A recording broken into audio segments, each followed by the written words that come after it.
Students, class 7 में आपका स्वागत है। आज हम क्लास 7 के चैप्टर 2 फ्रैक्शंस एंड डेसिमल्स में एक्सरसाइज 2.5 करेंगे। ये एक्सरसाइज हमारी डेसिमल्स से रिलेटेड है, दशमलव से रिलेटेड है। तो अच्छे से समझने के लिए वीडियो को लास्ट तक ज़रूर देखें। तो एक्सरसाइज 2.5 में हम करेंगे क्वेश्चन नंबर आज 1। क्वेश्चन नंबर 1 है, कौन बड़ा है, विच इज़ ग्रेटर, 0.5 या 0.05। तो स्टूडेंट्स, इसको करने के लिए हमारे पास दो तरीके हैं। अगर दशमलव अच्छे से आती है, हालांकि हम दशमलव लास्ट क्लास अपनी 6 क्लास में पढ़ चुके हैं, तो अच्छे से आनी ही चाहिए।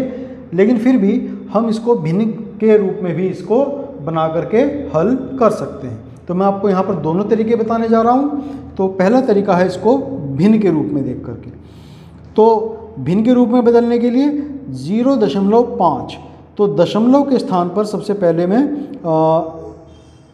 1 लगाऊंगा और दशमलव के बाद में कितने स्थान तक हमारी संख्याएं हैं तो उतने 0 1 के बाद में लग जाएंगे। तो यहाँ पर दशमलव के बाद में केवल 1 स्थान तक 0 है, तो ये हो जाएगा 10। और ऊपर जो संख्या है दशमलव हटा करके दशमलव से पहले जो 0 आता है उसका तो कोई महत्व होता ही नहीं है। तो दशमलव के बाद वाली संख्या कितनी है, 5। तो ये तो हो गई 5/10।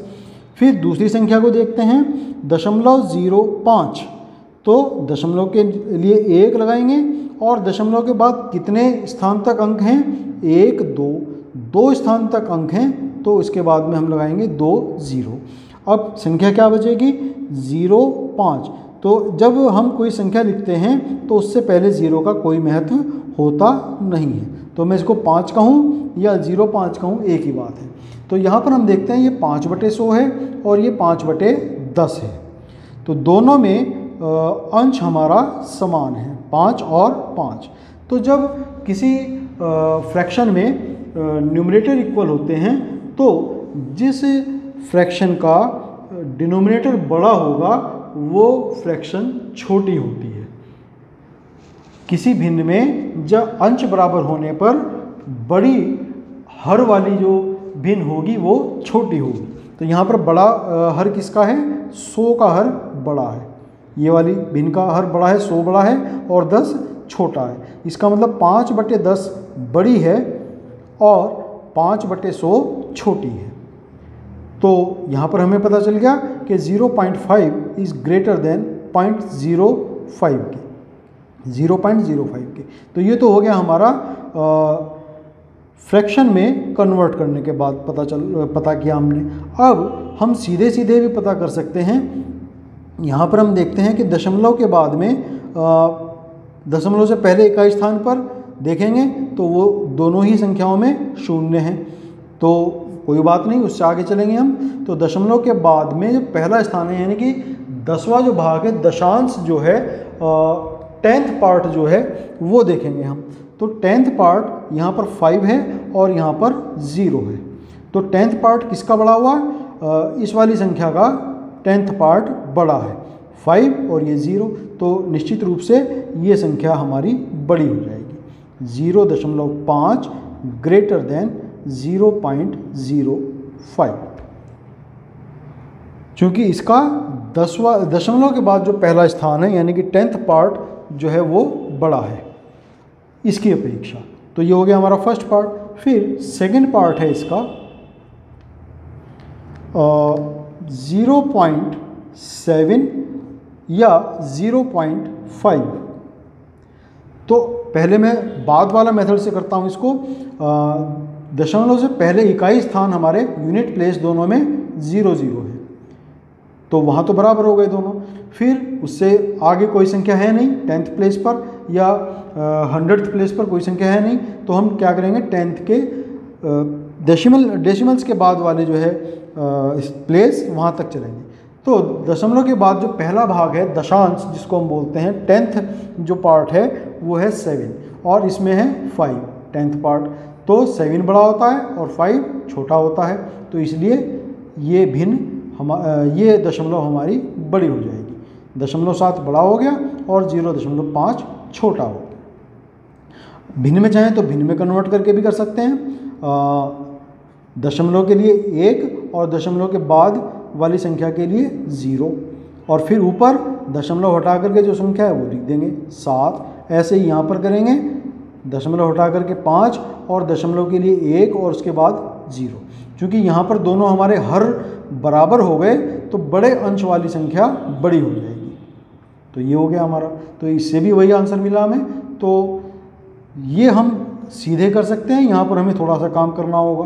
तो इसलिए ये वाला तरीका अगर समझ में आ जाए तो बेटर है, समझ जाना चाहिए। हमें केवल स्थान वाले अंक देखने हैं, जो जिस स्थान पर जिस दशमलव का अंक बड़ा होगा अगर समान स्थान के लिए, तो वही दशमलव हमारी संख्या बड़ी हो जाएगी। फिर थर्ड पार्ट है 7 या 0.7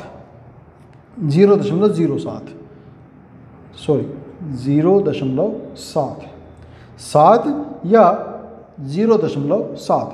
तो यहाँ पर हम 7.0, चूँकि हमें जो है बराबर बनाना है दोनों तरफ, तो 7.0 हम लिख सकते हैं, इसको कोई फ़र्क हमारा नहीं पड़ेगा, ये संख्या अभी भी 7 ही है। और ये हमारी 0.7 पहले से ही है। तो अब हम देखेंगे यूनिट प्लेस पहले, तो दशमलव से पहले यूनिट प्लेस पर यहाँ 7 है और यहाँ 0 है, तो डेफिनेट रूप से ये संख्या हमारी बड़ी हो जाएगी। 7 बड़ा हो गया और 0.7 छोटा हो गया। क्यों? क्योंकि दोनों संख्याओं में यूनिट प्लेस पर ये वाला अंक बड़ा हो गया 7 और ये 0 है, तो इसलिए ये संख्या बड़ी होगी। फिर फोर्थ पार्ट 1.37 या 1.49। तो अब इनमें हम देखते हैं, पहले यूनिट प्लेस देखते हैं। तो यूनिट प्लेस दोनों में क्या है? 1 है, इसमें भी 1 है और इसमें भी 1 है। तो यहाँ तो दोनों संख्याएं बराबर हो गई। फिर उससे आगे चलेंगे हम, दशमलव के बाद में 10th पार्ट तक, दशांश तक चलेंगे। तो दशमलव के बाद में जो दशांश है, जो 10th पार्ट है, यहाँ 3 है और यहाँ 4 है। अगर ये बराबर होते तो हम 100th पार्ट की ओर चलते, लेकिन हमारा यहीं पर हमें आंसर मिल जाता है, यहाँ 3 और ये 4। तो ये बड़ा है डेफिनेटली, तो इसलिए ये वाली भिन्न हमारी ये वाली दशमलव हमारी बड़ी हो जाएगी। तो 1.49 बड़ा है और 1.37 छोटा है। फिर 5th पार्ट इसमें 2.03 या 2.30। तो सबसे पहले यूनिट प्लेस देखेंगे। यूनिट प्लेस दोनों में 2 हैं, इसमें भी 2 है यूनिट प्लेस पर और यूनिट प्लेस पर इसमें भी 2 है। इकाई अंक दोनों के 2 हैं, तो यहाँ तो बराबर हो गए। फिर नेक्स्ट चलेंगे हम दशमलव के बाद में दशांश की तरफ, 10th पार्ट की तरफ। तो 10th पार्ट यहाँ पर 0 है और 10th पार्ट यहाँ पर 3 है। तो 0 और 3 में हमें पता है कि 3 बड़ा होता है, तो इसलिए 2.30 बड़ा हो गया और 2.03 छोटा हो गया। तो ये हमारा इसमें आंसर आ जाएगा। फिर 6th पार्ट इसका 0.8 या 0.88। तो यूनिट प्लेस पर इसमें 0 है और यूनिट प्लेस पर इसमें भी 0 है, तो यहाँ तो दोनों बराबर हो गए। फिर नेक्स्ट चलेंगे 10th पार्ट पर जो है, तो 10th पार्ट में इसमें 8 है और इसमें भी 8 है, तो यहाँ पर भी दोनों बराबर हैं। अब 100th पार्ट देखेंगे, इसमें 8 है 100th पार्ट जो है और इसमें कुछ भी नहीं है, तो हम यहाँ पर 0 लगा सकते हैं, कोई फ़र्क नहीं पड़ेगा। तो यहाँ 0 है और यहाँ 8 है 100th पार्ट। तो 100th पार्ट पर जाकर के हमें पता चलता है कि कौन सी दशमलव बड़ी है और कौन सी दशमलव यहाँ पर छोटी है। तो इस वाले क्वेश्चन में हमें 100th पार्ट तक जाना पड़ा। तो 100th पार्ट पर जाकर के हमें पता चला कि 0.88 बड़ा हो गया और 0.80 छोटा हो गया। तो ये हमारा यहाँ पर आंसर आ जाता है। तो क्वेश्चन नंबर 1 यहाँ हमारा कंप्लीट होता है। अब करेंगे क्वेश्चन नंबर 2। तो क्वेश्चन नंबर 2 है, दशमलव का उपयोग करते हुए निम्नलिखित को रुपए के रूप में व्यक्त कीजिए। यहाँ पर हमें कुछ पैसे दिए हुए हैं और उन पैसों को हमें कन्वर्ट करना है रुपयों में। तो जैसे फर्स्ट है 7 पैसे।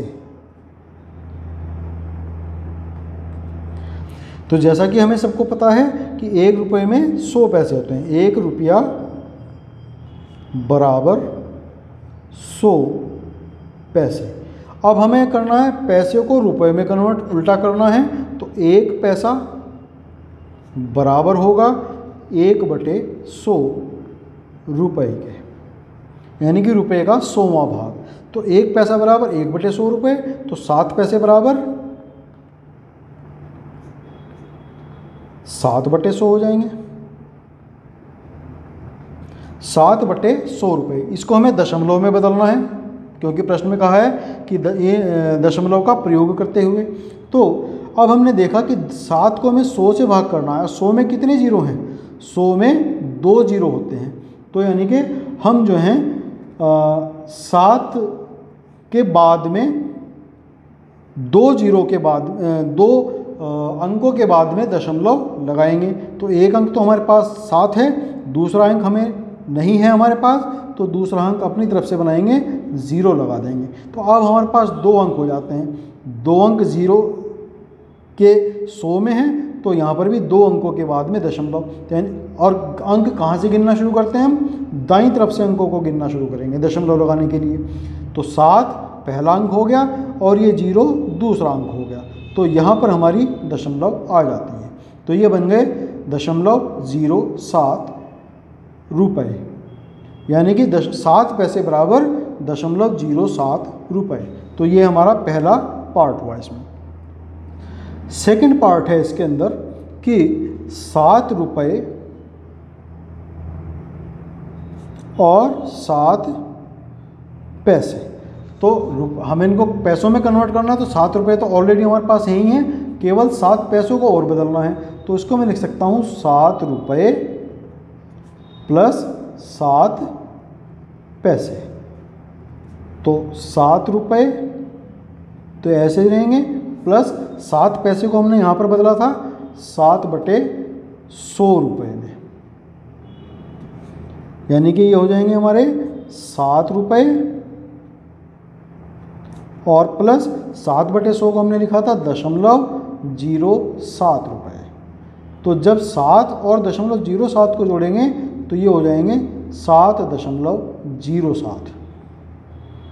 तो ये हमारा यहाँ पर सेकंड पार्ट का आंसर हमें मिल जाता है। फिर नेक्स्ट है थर्ड पार्ट, क्वेश्चन नंबर 2 का।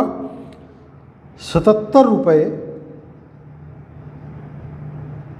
और 77 पैसे। तो 77 रुपये 77 पैसे को मैं लिख सकता हूँ 77 रुपये एज इट इज़ प्लस 77 पैसे। अब 77 रुपये तो ये एज इट इज़ रहेंगे, और 77 पैसे के लिए हम क्या करेंगे, इसको रुपए में बदलना है। तो 77/100 रुपये, 100 से हमने इसको भाग दे दिया, तो ये बन गए रुपए। तो 77 रुपये। अब चूँकि 2 अंक हैं 100 में, 2 जीरो हैं 100 में, तो 2 अंकों के बाद में जो हमारा हर है उसमें दशमलव लगेंगे। तो 1 अंक, ये दूसरा अंक, हम दाईं तरफ से गिनना शुरू करते हैं, 1 और ये दूसरा, तो ये हो जाएंगे 0.77 रुपये। इससे पहले हम 0 भी लगा सकते हैं, कोई फ़र्क नहीं पड़ेगा। तो ये 77 प्लस 0.77। तो इकाई को इकाई में जोड़ते हैं, तो यानी कि 7 + 0 7 आ जाएंगे, और ये एज इट इज़ रहेंगे 7.77, इतने रुपए। तो ये हमारा यहाँ पर हमें आंसर मिल जाता है। फिर इसका फोर्थ पार्ट 50 पैसे। तो 50 पैसे को हम लिखेंगे 50/100 रुपये। हमने बताया था कि जब भी हम पैसों को रुपए में कन्वर्ट करेंगे तो 100 से भाग देंगे। तो जब भी हम किसी छोटी इकाई को बड़ी इकाई में बदलते हैं तो उस भाग दिया जाता है वहाँ पर। फिर तो यहाँ पर 2 हैं 100 के अंदर, तो 2 अंकों के बाद दशमलव, दाईं तरफ से गिनना शुरू करेंगे, पहला अंक और ये दूसरा अंक, तो यानी कि ये हो जाएंगे 0.50, ज़ीरो हम और लगा देते हैं अपनी तरफ से, इससे कोई फ़र्क नहीं पड़ेगा। तो इसको मैं लिख सकता हूँ 0.50 लिखूँ या 0.5 लिखूँ, इतने रुपए। तो ये इसका हमें आंसर यहाँ पर मिल जाता है। फिर फिफ्थ पार्ट है 235 पैसे। तो इसको भी हमें रुपए में कन्वर्ट करना है, तो 235 को मैं वही 100 से भाग करूँगा। अब ये रुपए लिख सकता हूँ मैं इसको।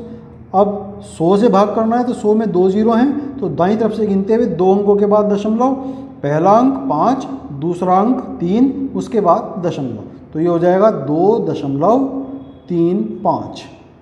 इतने रुपए हो गए, 2.35, 2 रुपये 35 पैसे इसको हम बोल सकते हैं। तो क्वेश्चन नंबर 2 भी हमारा यहाँ कंप्लीट होता है। अब हम चलते हैं क्वेश्चन नंबर 3 की ओर। क्वेश्चन नंबर 3 है फर्स्ट पार्ट, 5 सेंटीमीटर को मीटर और किलोमीटर में व्यक्त कीजिए। Convert 5 centimetre in metre and kilometre. 5 centimetre, तो हमें पता है कि 1 मीटर में कितने सेंटीमीटर होते हैं, 100 सेंटीमीटर होते हैं। या अगर हमें उल्टा करना है, इसका सेंटीमीटर को मीटर में बदलना है, तो 1 सेंटीमीटर बराबर 1/100 मीटर। तो ऐसे ही जैसे हमने रुपए के लिए किया था, 5 सेंटीमीटर बराबर 5/100 मीटर। फिर 2 अंकों के बाद दशमलव, चूँकि 100 में 2 जीरो हैं, तो 5 और 1 अंक हमें अपनी तरफ से लगाना पड़ेगा और फिर उसके बाद दशमलव लगाएंगे, तो 0.05 मीटर हो गया ये। अब इसी को कन्वर्ट करना है किलोमीटर में, तो 1 किलोमीटर में